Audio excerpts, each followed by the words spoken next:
seem like they may not be. So you can tell I look slightly different today. I don't know if you can see very much of a difference other than my skin looks a little bit inflamed and it's going a little bit crazy. Um, and so today's topic, hi Daniel, is going to be covering both this acne breakout that I've suddenly had for one of the first times in my life, and also upselling and what to do if you get upsold on the spot and how to be prepared for that type of thing or avoid it, or avoid any like negative effects of that happening in our lives. So I think I'll start from the beginning. Hi everyone, I'm Raven. Thank you so much for joining. Thank you everyone for watching live, for watching replay on all of the different platforms that you may be watching this on. I'm broadcasting on haps.tv, which pulls together all of the comments from all these different platforms that you can multicast on, thanks to Haps. And Haps is really great because if you want to, if you're a creator, you can monetize. You can give each other and support the community by giving coins. You can buy coins to give each other. There's just a lot of things that are really great about Haps. It's one of the reasons why, one of the many reasons why a lot of us from previously Periscope migrated over to haps.tv. So if you're missing Periscope, come on over. We're a lot of us are over there. And that's why if you see comments that I'm responding to that you're not seeing come up in your own feed, it's because like Facebook will only show Facebook comments and Twitter will only show Twitter comments, but Haps will show all of the comments that are from all these different platforms. So Daniel has just asked, is there anything better than Haps? As far as I know of right now, no. Haps is the best. They've just got $5 million US in funding. So obviously people believe in them enough to say this is actually a really good thing for what's out there right now. And then, you know, if you have any questions about that type of topic, I'd recommend following someone called Penguin6, because he is kind of like, he was the leader of the Periscope team Hong Kong, and he really helped us to figure out our way in terms of what we wanted to do, banding together. We all got Twitter verified. It was all really thanks to his leadership. So he's really great, and he broadcasts from the US at present, and I think he's on a trip back to Hong Kong, so he had noodles a while ago. So Haps users are growing, but that's all I'll say about that. Just letting you know, if you don't see the comments that I'm responding to, it's because they're on a different platform. Excuse me. So here is my story about why I'm wearing no makeup today in terms of face foundation. So I have gone ahead and I have put on my normal eyeliner and my normal lipstick, and a little bit of like kind of cheek thing here. But because I've had this full face acne breakout, full like cystic acne, I don't want to put anything on my skin in terms of foundation. And as a result, I was wondering, should I broadcast today? Should I not? I had decided in advance that I was going to anyways.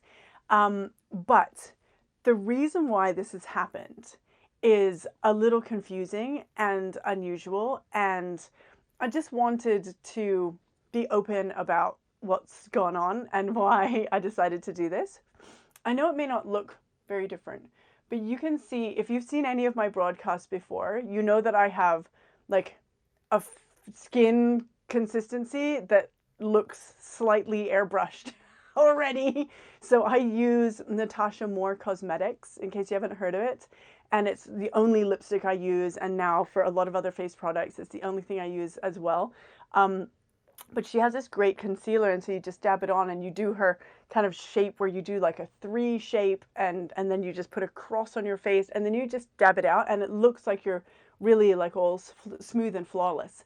So I just kind of do that because it's a simple, fast, easy way that Natasha Moore has created herself. M-O-O-R, by the way. And so my face generally looks quite simple, smooth. I just like put the cross marks, blend it in, and that's it. And I have had a past history of having like 7 years of contracts with a brand called Olay Skincare, O-L-A-Y, and also done ads for like Biore, and just done a lot of skincare stuff in the past, which, you know, it's easiest to do skincare stuff if you already have skin that's quite smooth and easy to bounce light and put loads of makeup on and look even smoother, to be honest. You know, That's just how it is, or how it was back when I was doing it. Fortunately, now we have a lot more diversity and inclusion that you can do skincare brands, whatever your skin. And I love that because I always had a bit of a problem just morally inside myself with, I was like, this is, you know, I love this. I love these brands. I use these brands and I love what, hi Cloud9, hi Canada. I love what they provide and what they're doing. But I also felt slightly conflicted sometimes because I was like, my skin is already, like, yes, I do use these products already. I have been since I was young. Um, but you know, my skin is already quite good. So me doing a skincare ad for skincare products when my skin is already quite good. Okay, admittedly, I don't know if my skin is actually quite good as a result of having used these products like obsessively since I was in my teens. There is a possibility, but that also, you know, unfairly negates the fact that a lot of people are going to have to deal with hormonal imbalances, with acne, with other things that have nothing to do with your skincare or how well you look after yourself. And I wanted to address that a little bit because I know there can be a lot of insecurity around it. And I think that's very uninclusive and unfair because if our bodies are hormonally adjusting to things and it's coming out of our skin, that's better out than in. That's just, you know, our bodies are processing stuff.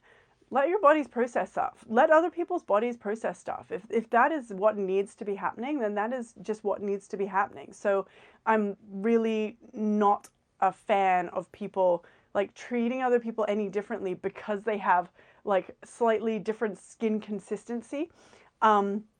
And I love that a lot of brands actually offer a lot of care, a lot of services, and a lot of, you know, inclusiveness in terms of saying whatever your skin type, we have products for your skin, for your sensitive skin, for hormone skin, for any type of skin. Like we include as much as we can to be able to provide, and I love that. But I also feel like it's important for us to talk about it as well and say, you know, I'm someone who's used to having really fairly smooth skin with very little problems. I've got pretty like tough skin. So I always was just very well known. Hi Thomas, I'm great, thanks. Got like acne breakout on my face. You can't see it so clearly here because it's so much better than it was a few days ago. Over the past few days, it's been like red, raw, inflamed with lots of cystic. Sorry, I should probably give a disclaimer. Like cystic, itchy, swollen, like lots of little pimples and stuff, just full breakout, especially around here. And I wanted to just broadcast and say, I've had this skin issue. I'm going to look after my skin and I'm not going to put foundation on it while I'm broadcasting. I'm just going to go ahead and broadcast without foundation because we should be able to, and that's fine. And I think anyone else should be able to too, and that's fine. Like, I don't feel like people who are having problems with their skin should feel obligated if they don't want to wear makeup on top of their skin. Unless they want to do that because they like it, because they feel more beautiful, because they have a reason for doing it. But I feel that, you know, my skin's totally breaking out right now. The way that my skin looks or is behaving at present does not affect the content of what I say, my personality, my contribution to the world. My skin doesn't affect any of that. And so that's kind of part of why I'm just like, you know, I'm going to be broadcasting anyways, despite this completely bizarre reaction that I really did not expect. So the main thing that you can see with this is that I have all these like little spots around here, but I also, the consistency, probably you can't see, but it's like, I look like there's sand under my skin. And so anything that was smooth before is now with all these tiny little dots, but like here on my nose, I don't know if you can see the consistency, guys. Like it's really like it's fascinating in terms of physiology, how things like that work. But what happened ties into upselling and how to avoid upselling. And here's the story, okay? So I'm not going to throw my skincare provider under the bus because I've been to them once or twice before. They are really good at providing this other service that they're like, I've heard that they're really good at, and I've done one time, which is a lip coloring, a lip tinting. And I did that years ago. And I just, you know, I knew that we're really good at that, and I hadn't found anywhere else that had done something comparable that I would trust. So anyways, I went in to try talking to them about something, and they said, well, there's this treatment called Pico. And I had said that I had been invited to try skin laundry and had heard it was really good. And I hadn't really done very much to my skin over the years because, I don't know, I've always wore sunscreen and used Olay and used Biore and used brands that help me to always, be able to be on top of the fact that I was constantly covered in really thick, heavy makeup in really extreme conditions through, like 15 years of media, being, my clogs all poured in pollution environments and just in these crazy situations that are sweaty and grubby and disgusting and dirty and, just very intense. And my skin always held up really well. And I was always really, really, really like meticulous about cleaning my skin, making sure all makeup was gone. So every single day when I go back to work, I was like completely as if I had not worn makeup in my life before. Like there wasn't a remnant of makeup, right? So I was always really good about that and also wearing really heavy, high SPF sunscreen. Um, and so I had a lot of freckles somehow, despite the fact that I have worn sunscreen. And that is just as a result of having been, even if your sunscreen is 110 SPF, if you're filming for like 14 hours in, from day to night in really intense summer heat on a beach in the middle of China filming some clothing commercial with very little inside time and a lot of time actually shooting. This is me shooting, then you're going to get a lot of sun exposure. Fast forward to now, and somebody says to me, oh, well, I've done this treatment on my skin. I only did like 4 rounds, and it's much more gentle than a comparable brand like this other brand called Skin Laundry. And so they said, oh, you should try this with us instead. And I had tried a few Skin Laundry because I had one package just to try. And I was like, sure, why not? The Skin Laundry thing seems really good. But this one, from the description, sounds more gentle. They said it's, a really gentle ultrasound laser that will just sort of make your freckles sort of vibrate and then dissolve under your skin. So it's not a heat burning one. It's just, really, really gentle. So I was like, oh, gentle's good. Went, same day, looked good, right? No reaction at all. I looked my normal self.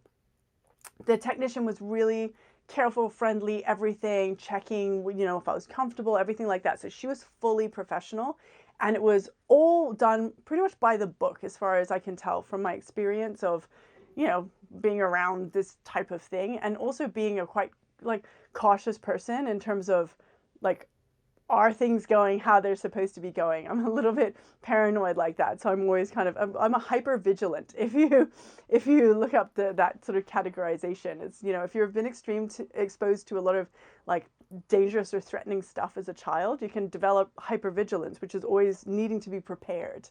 And as a result, I pay a lot of attention to stuff and I make sure things are safe. So this treatment went wonderfully, and I thought, yeah, great. I walk out of the treatment thinking it's this price, right? Let's say like $100. And I think, oh, if this is good, then, I will maybe consider getting a package of 5 or asking about a package of more and see what that is, because there's usually a discount if it's really good. And my skin looked really good at the time after the treatment. So I thought, wow, this looks nice. I can see a little tiny difference. Maybe I'll ask. I walk out and they give me a list. It says this treatment was $100, let's say, but the actual price is $500. And here's a package of like $1,500 and $2,500. And I was like, whoa, those were extremely different prices to what I was expecting. And it doesn't say any of this on the website anywhere. So if you ask about the price, they'll tell you the price, but it doesn't say, here's the price, here's the normal price. It doesn't give you the option to choose. And that is a really good indicator of bad customer service. I'm going to go ahead and say that because I'm not going to be mentioning the brand, but it is, and anyone would say that. not just me from this experience, but it is widely known that if you put your customers on the spot, that's pretty bad customer service. And that's really lame selling, because if you sell in that way, people don't want to buy from you because they get a shock, they feel pressured, and then they don't want to come back. Like, they actually dislike the brand more as a result of that type of selling style. It's kind of used car salesman style, where you are suddenly exposing customers to little surprises here or there that they weren't expecting. And there's no reason to sell like a used car salesman if you're in the beauty or skin industry, because you want your customers to stay with you for many years and develop loyalty. So this type of selling style that I experience, in theory, would lead to high customer turnover, because customers would go in, get a bit of a shock, and think, wow, okay, maybe I should check other places, maybe I should check other brands, and they remember the feeling. People may not remember what you said or how it was done, but they will remember how they felt. And if they felt a little put off guard or they felt a little unsure, then they will be less inclined to trust the brand. And what all brands want, because all brands want customer loyalty, is they want trust. Brands want you to trust them so that you will keep coming back. So you rely on them. Like, if we go for a can of Heinz baked beans, we know exactly what those baked beans are going to be like, and we're relying on that. If it is suddenly super different, we are going to be angry, because we want exactly what they provide. And they have provided it to us for so long and said, we love that you love buying this from us. We're going to make this consistent so that you know you can rely on us. And then if that's pulled out from under us, we are complaining about the baked beans, a different flavor, about this or that. They're baked beans, okay? In the grand scheme of life, this does not really matter if it's still safe. But we will go ahead and write to that brand and say, we're so upset, the flavors changed, it's weird, my kids won't eat it, it's disgusting, it's baked beans. We will spend time in our life to complain about something that we thought was reliable that is suddenly not. And that type of feeling is what you do not want with your customers, which is why customer service will immediately write back and say, oh my gosh, this is unacceptable. It must have been an anomaly. Let us refund you. Let us give you different baked beans. We'll make sure, we'll check on this. We'll try and make sure you feel happy. And this is not what we want, because it is something that causes customers to get unhappy, and it starts to erode that trust in the reliability of a product. So when we go into a company and they suddenly give us something that is different to what was expected, quite different, we immediately are put on guard, don't trust that company, and will be less likely to buy something big or long-term from them in future. They will then, every single time, have to prove it to us, instead of us just going in to like Heinz baked beans and just grabbing 10 off the shelf and being like, yeah, I love Heinz baked beans. We don't even think about it anymore because we have already overcome the trust. Yeah, so that's what we want as a brand, and that's what brands want to provide us.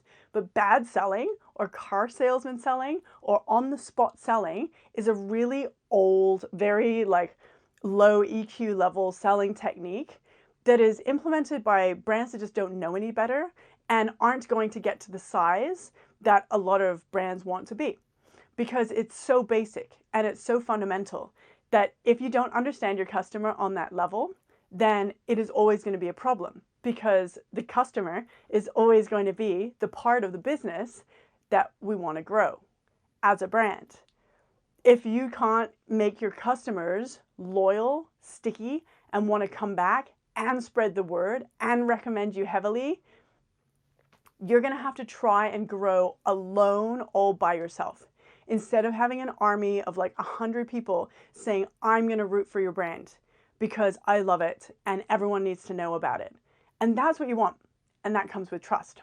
That's why upselling on the spot, too much tension from putting people on the spot, is a terrible idea and really, really ignorant, and not the way that sales are done anymore, unless it's bad, like bad sales.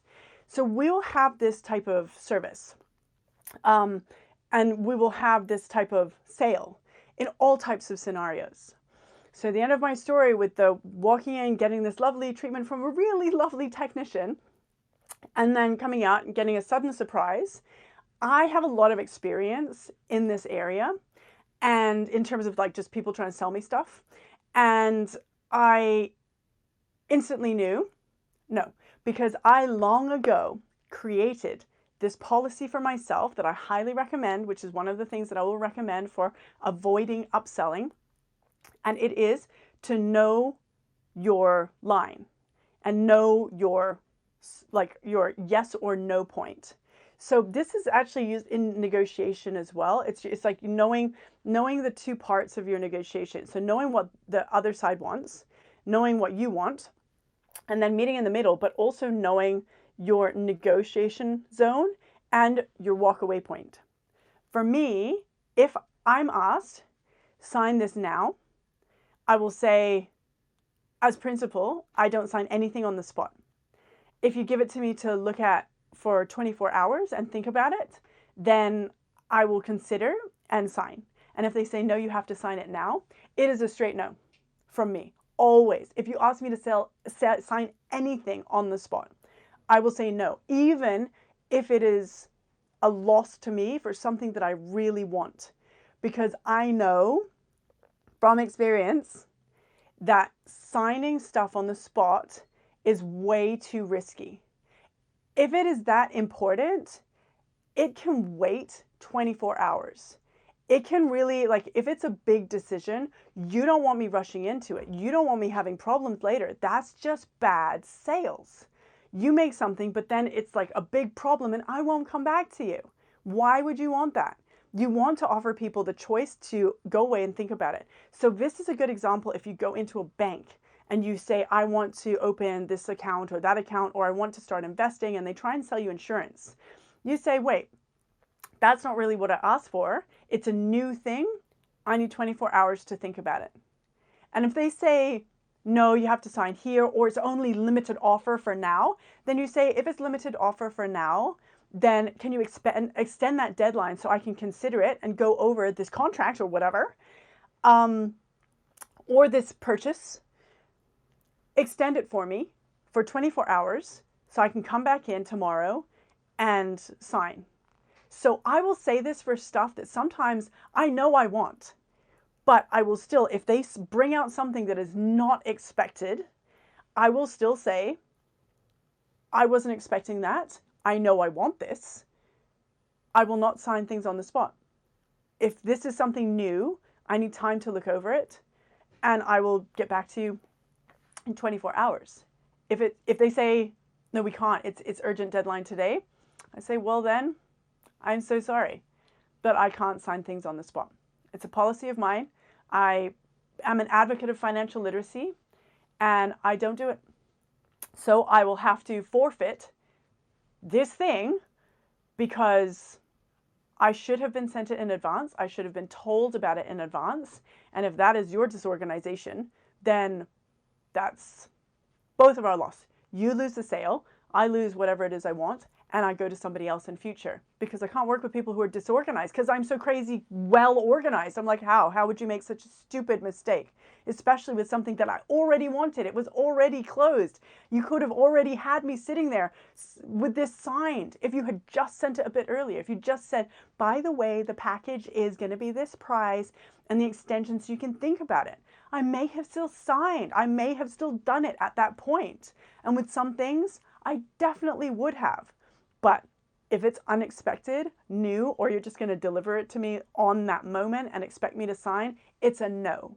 A hard, full, strong no from me. Because I also know if people are going to do that, they're bad at stuff. They're bad at things. And if they're bad at things that are this important, closing sales, you're bad at other more important things, like understanding your customer service, knowing how to preempt problems, knowing how to be able to find solutions that work for both parties. If you're so blind to a basic point, it is an indicator of a much bigger issue, and we are not working together because that type of EQ, IQ is so low, I just can't. We cannot work together because I don't think on that level. And I will not buy from people who do, because it doesn't make sense for both of us. It is, in small ways, just a simple sales thing, it's not a great big issue.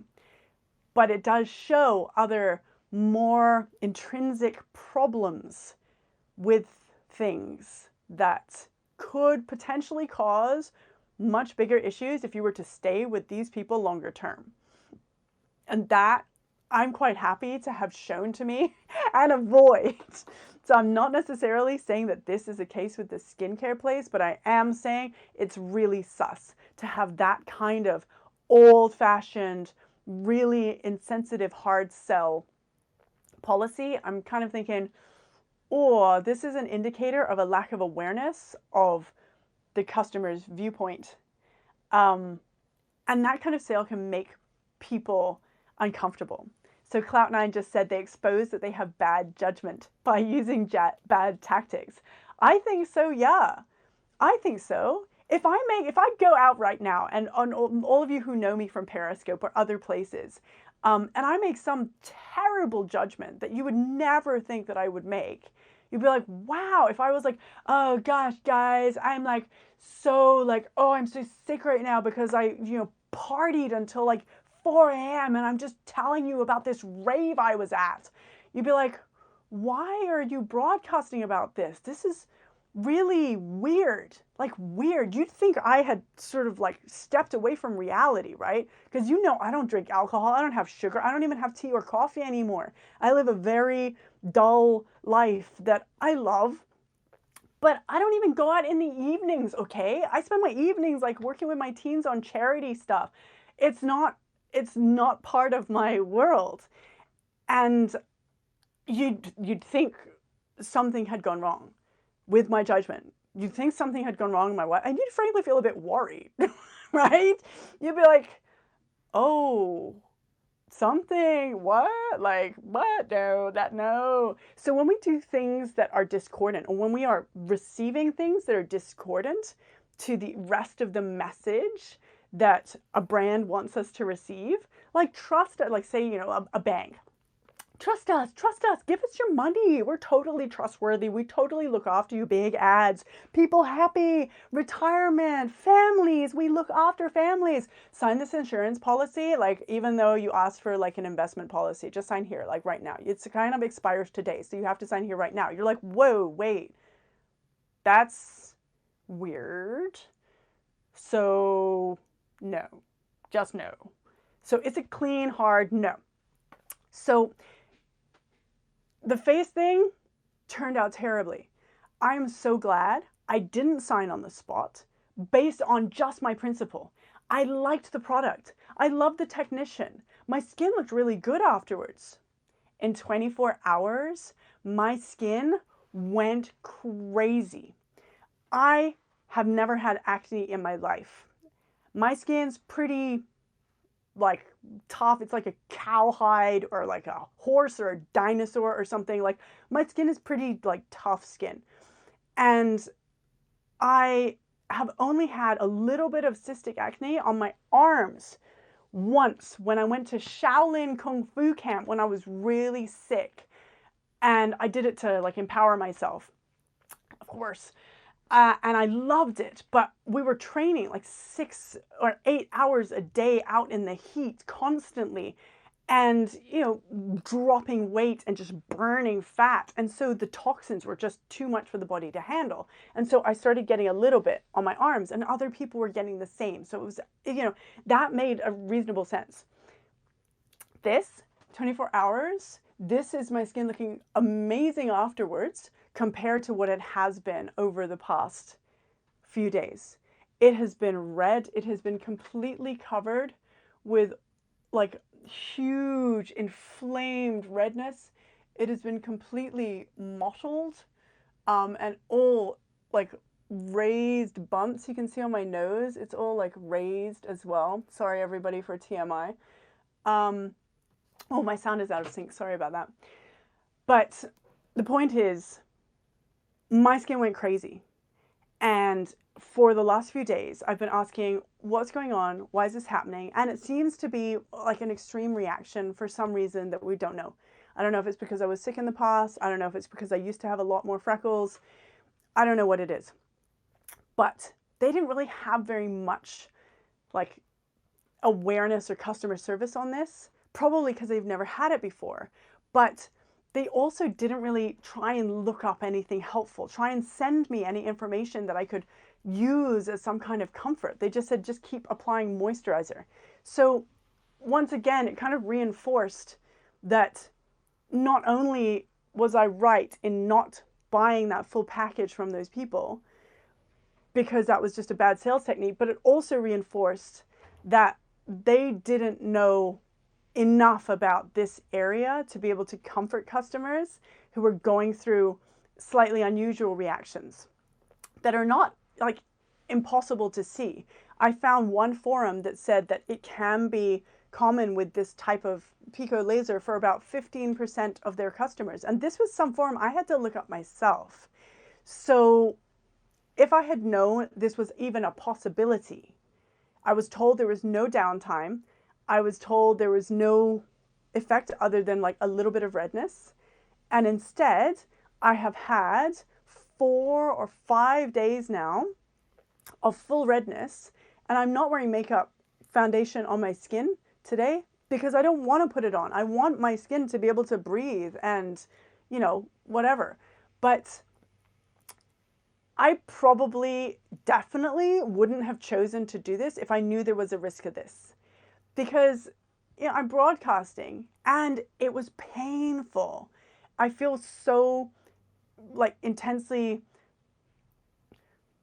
I feel like I have a lot of empathy for people who have had to live with cystic acne because it's really uncomfortable and really, even over a few days, it ground me down. So, you know, a lot of respect for people who have to deal with this type of thing on a more regular basis, you know, and make constant decisions to look after their skin, to be able to care for it, to just constantly like look after yourself in a way that is to helping to reduce pain and discomfort.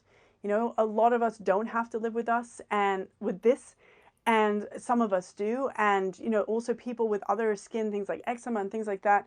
It's just one of those things that, you know, this experience has made me feel even more strongly about it because I have had, you know, past, you know, I've been empathetic to this area before because I grew up with a sister who had some skin issues as well. And so, you know, this as well, I wanted to not wear makeup and I wanted to just be clear that I'm having this right now and it is something completely unexpected. And in this case, it was because of something that I chose to do that had a completely unexpected reaction. And as a result, you know, this has happened and I have to live with the discomfort of that. But I also wanted to go on a live broadcast and say, just because my skin looks slightly different to how it usually does, just because my skin has acne on it, just because my skin has all these bumps and raised things, does not deplete or have any effect whatsoever on my value, on what I'm talking about, on the usefulness of my content, on the usefulness of me as a person, on anything. It is just my skin doing something different today. And even if my skin was like this all the time, you know, there's a chance that I would just broadcast with my skin like this all the time and just say, you know, this is just how it is, right? And that's what I also wanted to say as a result of this experience. I wanted to go ahead and broadcast as per usual. So that is just something that is on the side, but kind of no filter. I mean, there's no filter on my phone anyways. But yeah, I wanted to say it as well, instead of just coming on and just being like, oh, my skin is slightly different looking today. Allergies are unique to all of us. And let me just look at my notes. Oh, yes. So my notes on the upselling thing and how to avoid it are to really be clear, just before I wrap up. This has been like a very long rambly rant.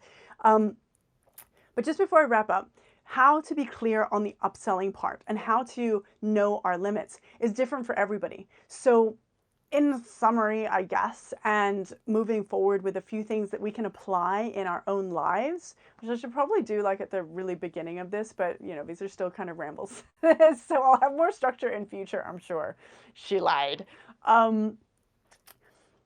If we're going into a situation to buy a car, to do a skin treatment, to do whatever, anything at all, and we know that there will be a possibility of having a price that we don't expect. Like if we're going to a supermarket, we're usually not like expecting to haggle about prices. We know that that's priced that way, and we have come to rely on the stability of that. But in other situations, going to a hair salon, going to a nail place, going to do our skin somewhere, going to buy a bag, going to buy something online at The RealReal or Vestiaire, which are two sites that I love for buying resale fashion. If we go into different situations in our life, eBay purchasing, and we say, I'm going to go in, there's money involved, we want to know our points and our key points that we are going to stick with and our key points that are non-negotiable for us. So we want to say this eBay thing is $10 or asking $10. I'm willing to pay $7. So I will bid $5 and we will come and meet in the middle. And they say, okay, well, actually I will only accept $6.50. When you want to pay $7, you need to also have a non-negotiable. So if you say $7 is the price I want, but $7 is also my non-negotiable, it's a little bit different. If you want $7 for the price and you say, but I'll pay as low as $6, that becomes your non-negotiable point. That becomes your, any lower, I just won't. I'll walk away. So that's your walk away point, your non-negotiable point where you say, cannot. So if you want the price of $7 and you've come into the middle and met that $7 price, they say, oh, I'll do $6.50. You could then say, knowing that your walk away point is $6, you could then say, oh, I'll do $6.45. And then negotiate that wriggle room. But if they were like, oh, I'll take, only, I'll only take whatever the price is in between, then you start to say, okay, this may not be what I'm looking for. And that, sorry, the numbers part, I got a bit jumbled there. That part, we need to know in advance. We need to decide in advance. So if we're going into a new job, we need to decide what those parameters are, what our walkaway parts are, what parts they say, oh, you have to work 9 to 5, but sometimes you have to work weekends and overnight. You'd be like, oh, nope, sorry, non-negotiable. That I can't, I have kids, I can't work overnights. That is suddenly goes into non-negotiable. And you need to know that before. So if they say, oh, we'll give you this salary, but it's actually a lot less, and then the bonus, and you say, actually, my base salary needs to be higher, then you need to know what that base salary is that you will accept and what your lowest point is. And you generally don't really want to like to the lowest point, because then you'll end up with a feeling of like, well, I kind of accepted that, but I didn't really want to. So that is important in any situation, no matter how big or small, to just think like, how much do I want this for? How much do I think is a good price to pay for it? And what is my like middle thing? So that is something that is really important in terms of daily life as a habit for going through whatever, buying a house, buying a car, anything. It's scalable. It works with any type of purchase that is relevant in our life, really, that we may need to have some negotiation around the price of. It also works in negotiations as well, in jobs, in different situations, in volunteering, whatever it is. But we're often negotiating in situations where we don't have the money with time. So we're saying, my time, non-negotiable. And it's clearer sometimes for us to see that because we only have so much time, right? So we can say, oh, I don't have time for that. But we can sometimes be a little bit less strict or firm around the money part. Don't know why. It's just sometimes we don't want to seem like we want more money or like we're greedy or any of that type of thing. But if we negotiate well, and this is also something that's mentioned in a book that I listened to on Blinkist. Blinkist, by the way, I love it. A book on negotiation that I listened to on Blinkist. If you don't negotiate as well, then it doesn't give the other person like that satisfactory experience of knowing that they also went through finding a way to make it win-win. So you don't want the other person to also feel like, oh, that didn't go right. Like, oh, maybe I could have gotten more, or maybe da da da da da. Like, you don't want to leave them with that feeling. If you go back and negotiate right, then they will feel like, okay, I know I explored the options. This is the best we could get. I'm comfortable with that. And that comfortable feeling is what we want to be left with. Ideally, both of us want to be left with that comfortable feeling, meeting in the middle at a price that we're both comfortable with, that works with both of our non-negotiable zones, right? So we say, okay, we'll find the point that works for both of us, that we have a little bit of wriggle room in, but it's not like walk away point. It's not that, like so extreme that it doesn't work for either of us. Because if we end up going past our walk away points, we will want to refund, exchange, we'll be miserable, unhappy. It's not worth doing at all in any situation, even in like relationships in life. It's just not. We have those points, and it's really good to know about and decide on in advance. So if we have this already in place, we can be ready and prepared for these types of things. And then if we go into situations where we are not expecting stuff, then we can choose how we're going to deal with that. And for me, I deal with it by saying I do not sign things on the spot. Because if I am signing something on the spot, I have not had the time to think about those areas. And I feel suddenly like a decision is being thrust upon me really urgently, and I don't believe that the urgency is real. So then I suspect the motives. And to be honest, I'm a really decisive person. Super decisive, like always have been. I've always been super, super, super able with decisions. No problem. I can make 1,000 decisions for like that person and their dog, and I'll just be like, da da da da da, great, good, done. Like, so it's not about having to make a decision. That's not what is important in this. The importance is knowing that I'm comfortable with the time that gives me the respect that I like to give myself. I like to give myself the respect of being able to make a decision in the time I need.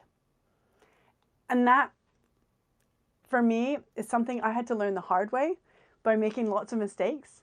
And that's why I share it. And that's why I'm so strict about it now as well. Because I realized that if I sign something on the spot, even if it's something I wanted, I have a funny feeling in my like chest and stomach where I kind of feel like, I don't know, a little bit unsettled. I didn't give myself the time I needed. And frankly, I should have, or I wish I had. So now I just do. And then, yeah, I feel fine. But with Cloud9 mentioned a gut feeling. Even if it's the right thing, and even if it works out great, even if it is something that I wanted and everything is like, yeah, okay, this makes sense to sign right now. If it is suddenly burst upon me and on the spot, some part of me still feels like, wait, did I do the right thing? Is this, if there's something expected in it, I trust that I can make a judgment in that moment. But signing contracts or giving away large amounts of money is not the time to do that. The time to trust my gut feeling and leap on things is with opportunities and pursuing options and avenues, different areas. This area of spending money, of signing contracts, of making big impactful decisions, this area does not need to be the urgent area. This area of, I meet someone who's famous or important or really connected or whatever. So this area of going fast, making really fast decisions is different, is a different thing. And it's really important to know that this area, I will go with my gut. I will meet someone. I'll be like, we're immediately best friends. We're going to explore this opportunity. I will contact you in like 5 minutes from now, and we'll have a coffee tomorrow, and we will go ahead with this. Like, I will be decisive, and I will be fast, and I will move quick in that area. But this area, I need 24 hours to think about it. Thank you, Autophobic, for saying people can't subscribe until I have 60 followers. I don't know what that means. Oh no. Okay, well, I think I have to wait for followers. Are you on Twitch? Because Twitch, I'm really surprised if I have any followers at all. Because I really honestly didn't expect to have anybody pay any attention at all on Twitch. So I'm super honored if I have like one person. Um, but thank you so much, Autophobic. I will check out that and keep broadcasting, and hopefully I'll get 60 followers, and then I'll get um, abilities to subscribe. So thank you for pointing that out. I will look into it. So thank you everyone for joining. I hope that was a little bit helpful. I didn't mention at all that I am launching a new business called moneymind.global that is a social enterprise on financial literacy, and why I broadcast about these financial literacy topics, as well as sort of tie it in with my, other random day-to-day life, like the fact that I have like full cystic acne today, and have for the past weekend because something went wrong with the skin treatment, and now I'm like Deadpool. So that's fine, waiting for the superpowers to kick in. But apparently all I have gained is Deadpool, no super strength, hilarious, also awkward. That's it. So the rest of the superpowers maybe they come later. I'm waiting for like an Amazon delivery of like Deadpool superpowers, but until then, we're just gonna go with like a terrible sense of humor and amazing, fabulous Deadpool skin and no superpowers. Okay, so stay tuned for that. But yeah, unlikely. Though if it was ordered on Amazon, that would be really reliable, and I would expect it to be coming pretty soon because Amazon's really good. That's the type of example of a service that we will pay plenty for because, oh, thanks. Thanks. Oh, I wish I could show it more clearly so people, can you see like the dots on my nose in the light? Uh, uh, uh, uh. It was really strong over the weekend. Yeah. It's not showing as much. Anyhow, you get the point. So I can post some videos on my Instagram at Raven Tao, but it's pretty intense. So I don't know if that's going to be helpful to anyone. Anyhow, thank you for joining. I'm Raven, and I am launching a business called moneymind.global. The website is moneymind.global if you want to go and have a look. It is pre-launch, so I'm working on the content and all of that jazz, and I will be broadcasting on financial literacy topics and other just sort of life, money, personal finance, beginner stuff, and opening communication about it, because I really feel like we don't talk about this area enough in sort of like daily random broadcasting conversation. There's a lot of really fun stuff online, and I would like there to be more like ridiculous personal finance chats available to join and just be like, hey everybody, what do we do with this? How do we do that? I can't give advice because I am not a financial like advisor or in the industry at all. I have dyscalculia, so I can't be. Dyscalculia is numbers dyslexia. Moneymind.global, as Cloud9 has written. So the website is www.moneymind.global because I couldn't get .com. So, so that's that.